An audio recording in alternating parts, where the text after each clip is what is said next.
যাও বেটা, আজ তোমার বাসর রাত, এনজয় করবা। আরে আম্মা, আপনি আমাকে কোন ফাঁদে ফেললেন? প্লিজ দরজাটা খুলুন। এই পেপারগুলোকে ছুবে না। দেখাও কি আছে ওতে। না বলেছি তো। আমি দেখেই ছাড়বো, দাও তো। না, থামো। এই কি, এখানে তো আমার নাম লেখা। হ্যাঁ, আমি আমার হাজবেন্ডের নাম না লিখলে কাদের লিখবো? এই দেখো, আমি তোমার জন্য একটা লাভ লেটার লিখেছি। ডিয়ার, আজ রাতটা আমাদের জন্য অনেক স্পেশাল, তাই কথা কম, ভালোবাসা বেশি হবে। শোনো, আমার এসব কিছুতেই ইন্টারেস্ট নেই। আমি তোমাকে পছন্দ করি না। তাহলে এখনো শ্রুতিকেই ভালোবাসো, তোমার বউকে না? হ্যাঁ, আমার পছন্দ এখনো শ্রুতি। কি বললি? শালা, তাহলে আমার সঙ্গে বিয়ে কেন করলে? শ্রুতির আঁচলের নিচেই পড়ে থাকতে। তোমার জান নিয়ে নেব। কি হয়েছে বাবার কপালে, কিভাবে লাগলো? কাল রাতে ভালোবাসার চুমু দিয়েছিলাম তাই। জি, কালকে আমার জ্ঞান ছিল না। ওহো, আজ কোথাও বেরোনোর প্ল্যান আছে? না তো।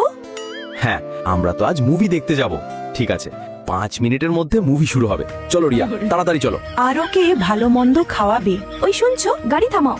এবার আবার কি হলো? আমার একটা বিজনেস ডিল আছে, আমি একটু ঘুরে আসছি। রিয়া যখন যায়, সেই লোকটা রিয়াকে জোর করে কিছু করতে চায়, ডিলের বদলে জবরদস্তি করার চেষ্টা। কিন্তু তখনই রাহুল সেখানে এসে ওই লোকটিকে মারতে শুরু করে। আমার জানের গায়ে হাত দেওয়া তোর হাত কেটে ফেলবো। তুমি কি ঠিক আছো? পরবর্তী পার্ট দেখার জন্য ভিডিওতে একটি লাইক করবেন। ধন্যবাদ।